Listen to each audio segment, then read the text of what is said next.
2017 தமிழர்களுக்கு ஒரு முக்கியமான வருஷம். ஏன் அப்படின்னா ஜல்லிக்கட்டு போராட்டம். இந்த ஜல்லிக்கட்டு போராட்டம் முடிஞ்ச உடனே சமூக வலைத்தளங்கள்ல ஏகப்பட்ட தமிழர் விழிப்புணர்வு பதிவுகள் நம்ம நிறைய பார்த்திருப்போம். குறிப்பா அந்த தமிழர் விழிப்புணர்வு பதிவுகளை ஒட்டி ஒரு முகம், அந்த முகம் ஒரு முகமூடி அணிஞ்சிருக்கும். அந்த முகம் தான் உங்களுக்கு அந்த எச்சரிக்கையை விடும். அந்த முகம் யாரு அப்படின்னு தேடி பார்த்தீங்கன்னா அந்த முகத்துக்கான பேரு வி ஃபார் வெண்டாட்டா. எஸ், 2005 வந்த வி ஃபார் வெண்டாட்டா அப்படிங்கிற படத்தை பத்தி தான் இன்னைக்கு நம்ம பார்க்க போறோம். சோ இந்த படம் அப்படிங்கிறது என்ன படம், எதுக்காக அந்த முகமூடியை எடுத்துட்டு வந்து அந்த முகமூடி கேரக்டர் நம்ம கிட்ட தமிழரோட விழிப்புணர்வு பத்தின பதிவுகளை நம்ம கிட்ட சொல்லுது. அந்த கேரக்டருக்கும் விழிப்புணர்வுக்கும் என்ன சம்பந்தம், அந்த கேரக்டருக்கும் புரட்சிக்கும் என்ன சம்பந்தம். குறிப்பா இது ஒரு super hero kind of movie. எப்பவுமே ஒரு சூப்பர் ஹீரோங்கிறவரு வெறும் திருடங்க கூட சண்டை போடுவாரு, அதே மாதிரி ஏலியன்ஸ் கிட்ட சண்டை போடுவாங்க. ஆனா இந்த சூப்பர் ஹீரோ யாரு கிட்ட சண்டை போடுறாரு, இப்படி எல்லாத்தையும் சேர்த்து தான்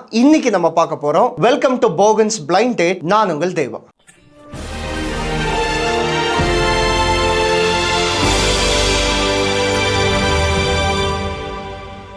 ஸோ இந்த படத்தோட கதை என்ன அப்படின்னு பார்த்தீங்கன்னா, பிரிட்டன் கவர்மெண்ட் இருக்காங்க. ஸோ அங்க ஒரு ஆட்சி அதிகாரம் நடக்குது. சாதாரண ஆட்சி அதிகாரம் இல்ல, ஒரு ஃபேசிஸ்ட் கவர்மெண்ட் நடக்குது. அதாவது மக்களை எப்பவுமே ஒடுக்குமுறைக்கு வச்சிருக்காங்க. அதே நேரத்தில் கேள்வி கேட்கறவங்களை அடக்குமுறை பண்றாங்க, மீடியா மேனிப்புலேஷன் பண்றாங்க. இந்த மாதிரி பல ஃபேசிசம் வேலைகள் செய்யக்கூடிய ஒரு கவர்மெண்ட் ஆட்சி நடக்குது. இதை எதிர்த்து ஒருத்தன் போராடுறான். அவனோட பேரு தான் வி ஃபார் வெண்டாட்டா.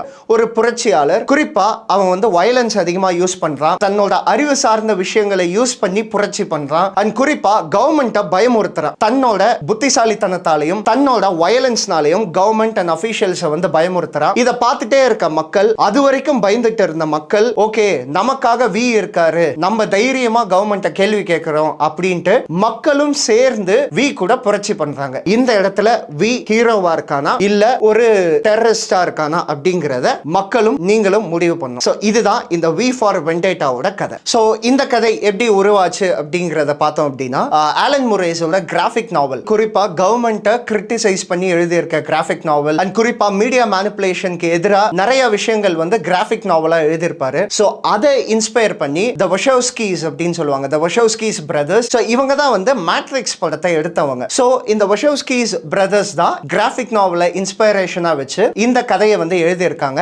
அண்ட் இந்த கதையை டைரக்ட் பண்ணது ஜேம்ஸ். அண்ட் அவரு பாத்தீங்கன்னா தி மேட்ரிக்ஸ் அதுல அசிஸ்டன்ட் டைரக்டரா இருந்தவர். சோ அதுல இருக்க நாலேஜ் நல்லா லேர்ன் பண்ணிட்டு இந்த படத்தை ஒரு ஃபுல் ஃபிளெட்ஜ் சூப்பராகவே ஸ்டேஜ் பண்ணியிருப்பாரு. அண்ட் இந்த படம் எடுக்கப்பட்ட விதங்கள் நிறைய விஷயம் சுவாரஸ்யமா இருக்கும்.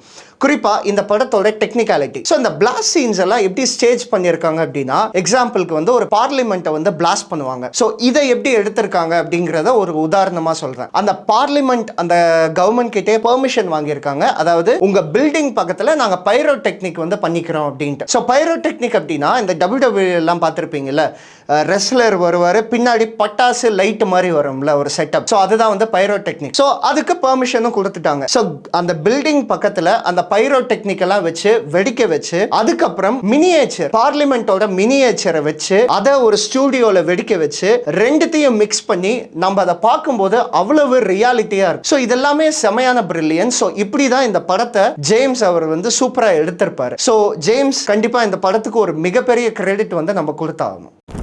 ஸோ இந்த படத்தோட காஸ்டிங் பொறுத்தவரை பெர்ஃபார்மர்ஸ் அப்படின்னு பார்த்தீங்கன்னா ஹியூகோ வீவிங் அவர் தான் விஆ நடிச்சிருப்பாரு. ஸோ இவரை வேற எந்த படத்தில் பார்க்கலாம் அப்படின்னு நீங்க கேட்டீங்கன்னா, captain America the first avenger பார்த்துருப்பீங்களா, அதுல இவரு தான் ரெட் ஸ்கல்லா வருவாரு. ஸோ அவரு தான் இந்த படத்தில் விஆ நடிச்சிருப்பாரு. பட் என்ன ஹைலைட் அப்படின்னா, படம் ஃபுல்லா அவர் முகத்தையே காட்ட மாட்டாங்க, வெறும் மாஸ்க் அண்ட் ஒரு ஓவர் கோட் மாதிரி இருக்கும். இதுதான் அவரோட கம்ப்ளீட் அப்பியரன்ஸ், அவரோட வாய்ஸ் ஓவர் தான். அண்ட் இதுல ஒரு இன்ட்ரெஸ்டிங்கான விஷயம் என்னன்னா, ஃபர்ஸ்ட் வேற ஒரு ஆக்டர் தான் இந்த கேரக்டருக்கு காஸ்ட் பண்ணியிருக்காங்க. கிட்டத்தட்ட ஒரு 6 வாரம் அவரை வச்சு எடுத்துட்டாங்க. பட் என்ன பிரச்சனை அப்படின்னா, அவருக்கு மாஸ்க் போட்டு சரியா நடிக்க முடியல. அதனால அவரை மாத்திட்டு ஹியூகோ வீவிங்க நடிக்க வச்சிருப்பாங்க. இதுல இன்னொரு ட்விஸ்ட் என்னன்னா, நிறைய சீன்ஸ்ல அந்த பழைய ஆக்டர் நடிச்சாரு இல்லையா, நிறைய அந்த 6 வாரம் எடுத்தாங்களே, அந்த சீன்ஸ் எல்லாமே மிக்ஸ் பண்ணி அடிச்சிருக்காங்க. அண்ட் அதுக்கு டப்பிங் மட்டும் ஹியூகோ வீவிங் கொடுத்திருக்காரு. சோ இப்படிதான் இந்த கேரக்டரை ஃபுல்லா அவர் பெர்ஃபார்ம் பண்ணியிருக்காரு. அண்ட் இவங்களோட கான்செப்டே என்னன்னா, ஒரு சூப்பர் ஹீரோ,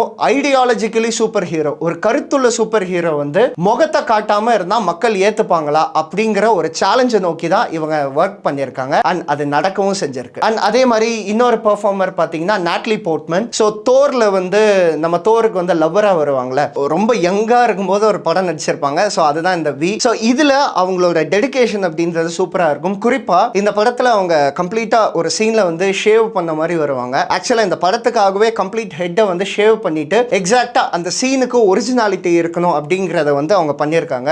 வேற லெவல் டெடிகேஷன். ஸோ இப்படி இந்த கேரக்டர்ஸ் வந்து சூப்பரா இருக்கும். அண்ட் குறிப்பா இந்த படத்தோட ஆன்டகனிஸ்ட். ஸோ இந்த படத்தோட ஆன்டகனிஸ்டா நடிச்சவர் வந்து ஜான் ஹர்ட். ஸோ இவர் பாத்தீங்கன்னா இந்த படத்துல வந்து ஒரு சர்வாதிகாரியா இருப்பாரு. இதுல ட்விஸ்ட் என்ன அப்படின்னா, இதுக்கு முன்னாடி ரெபல் அப்படின்ற ஒரு படம் வந்து இவர் நடிச்சிருக்காரு.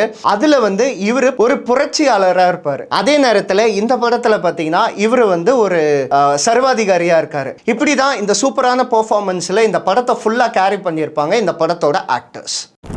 ஸோ இவர் ஒரு சூப்பர் ஹீரோவா வருவார் இல்லையா? ஸோ அதனால இவரோட ஃபைட் சீனை வந்து ரொம்ப எப்பிக்கா வந்து ஷார்ட் பண்ணியிருப்பாங்க. குறிப்பா அந்த நைஃப் வச்சு ஒரு ஃபைட் சீன் வரும். அதுல காட்டியிருக்க அந்த ஸ்லோ மோஷன் அண்ட் அந்த நைஃப் வந்து டிராவல் ஆகும் இல்லையா, அது வந்து ரொம்ப யூனிக்கா வந்து எடுத்திருப்பாங்க இந்த படத்துல. ஸோ இதே மாதிரி வேற படம் இருந்தா சொல்லுங்க, நானும் தெரிஞ்சுக்கிறேன். பட் இது வரைக்கும் நான் பார்த்த படங்கள்ல இந்த மாதிரி ஒரு ஸ்லோ மோஷன் ஷாட், குறிப்பா அந்த வெப்பன் டிராவல் ஆகி எதிராளி மேல குத்தும் இல்லையா, அது வந்து ஒரு சூப்பரான ஸ்லோ மோஷன்ல வந்து கேப்சர் பண்ணியிருப்பாங்க. ரொம்ப டிஃப்ரெண்டா இருக்கும். கண்டிப்பா பார்த்துட்டு எப்படி இருக்குன்னு சொல்லுங்க. ஸோ இப்படி இந்த படத்தோட ஃபைட் சீக்வன்ஸ் அப்படிங்கிறது ரொம்ப ஆத்தென்டிக்கா, ரொம்ப ரியலிஸ்டிக்கா இருக்கும். அண்ட் சிஜி அப்படிங்கிறது இந்த படத்துக்கு ரொம்ப கம்மி. as I said, இந்த படத்துல எக்ஸ்ப்ளோஷன்ஸ் கூட ரொம்ப ரியலிஸ்டிக்கா இருக்கணும்ன்றதுக்காக பெர்மிஷன் வாங்கி பில்டிங் பக்கத்துல பைரோ டெக்னிக் எல்லாம் பண்ணி கொஞ்சம் எங்கெல்லாம் தேவைப்படுதோ அங்க மட்டும் சிஜி யூஸ் பண்ணி எவ்வளோக்கு எவ்வளோ ரியலா இருக்கணுமோ அவ்வளோக்கு அவ்வளோ ரியலா எடுத்திருக்காங்க இந்த படத்தை. அண்ட் இந்த படத்தோட இம்பாக்ட் அப்படிங்கிறது படம் ரிலீஸ் ஆன உடனே ஒரு மிகப்பெரிய சலசலப்பு ஏற்பட்டுச்சு. பட் பிரிட்டன்ல வந்து இது பெருசா வந்து சலசலப்பு ஏற்படலை அப்படின்னாலும் மற்ற கண்ட்ரீஸ்ல இந்த படத்தை வந்து பேன் பண்ணியிருக்காங்க.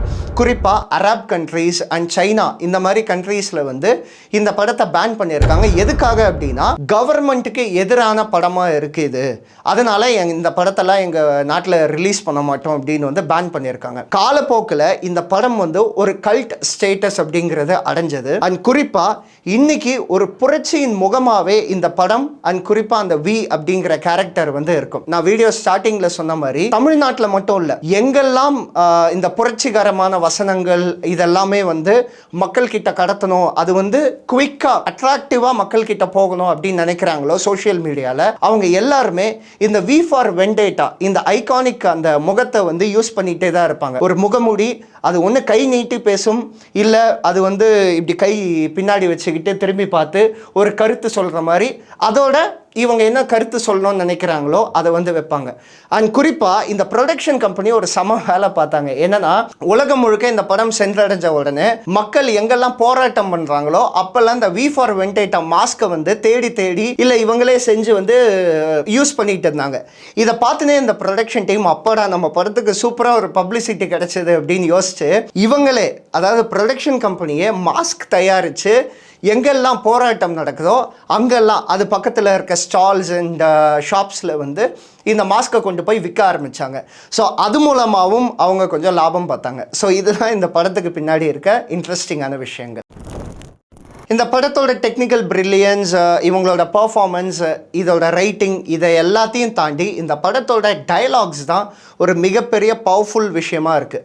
குறிப்பாக இந்த படத்தில் வர்ற டைலாக், அதாவது தத்துவங்கள் தான் ஒரு மிகப்பெரிய பாதுகாப்பு அப்படின்னு சொல்கிற மாதிரி வசனம். அதே மாதிரி என் முகத்துக்கு பின்னாடி ஒரு சதையுள்ள ஒரு உருவம் இருக்குது, ஆனால் அந்த சதையுள்ள உருவத்துக்குள்ள ஒரு தத்துவம் இருக்குது, அந்த தத்துவத்தை உன்னால் எதுவுமே பண்ண முடியாது அப்படின்னு சொல்கிற டைலாக் ஆகட்டும், இந்த மாதிரி பல வசனங்கள் ரொம்ப புரட்சிகரமாகவும், இது ஒரு சாதாரண சூப்பர் ஹீரோ மூவியாக மட்டும் இல்லாமல் ஒரு சித்தாந்தத்துக்காக போராடி மக்களின் குரலாக இருக்கிறதுனால தான் இந்த படம் ஒரு கல்ட் கிளாசிக் மூவியாகவே இருக்குது. ஸோ நீங்கள் ஒரு டிஃப்ரெண்ட்டான சூப்பர் ஹீரோ படம் பார்க்கணும், நாட் ஜஸ்ட் ஒரு கேங்ஸ்டர் கிட்ட ஒரு வில்லன் கிட்ட சண்டை போடாமல் ஒரு டிஃப்ரெண்ட்டான சூப்பர் ஹீரோ படம் பார்க்கணும், அதே நேரத்தில் அதில் நிறைய புரட்சிகரமான விஷயங்கள்லாம் இருக்கணும், கொஞ்சம் த்ரில்லிங்காகவும் இருக்கணும், அடுத்து என்னன்னு யோசிக்கக்கூடிய ஒரு விஷயங்களாக இருக்கணும், இப்படி கம்ப்ளீட்டாக ஒரு பேக்கேஜான ஒரு என்டர்டைன்மெண்ட்டான ஒரு படம் பார்க்கணும் அப்படின்னு நினைச்சீங்கன்னா கண்டிப்பா இந்த படம் பாருங்க. ரொம்ப இன்ட்ரெஸ்டிங்கா இருக்கும். அதே நேரத்துல அதுல பேசப்படுற வசனங்கள் இருக்குல்ல, அது எல்லாமே அவ்வளவு ரேசர் ஷார்ப். அதை வந்து அப்படிதான் எக்ஸாக்டா சொல்லணும், ரேசர் ஷார்ப். அப்படி முகத்துக்கு நேரா அடிக்கும் ஒவ்வொரு வசனமும். சோ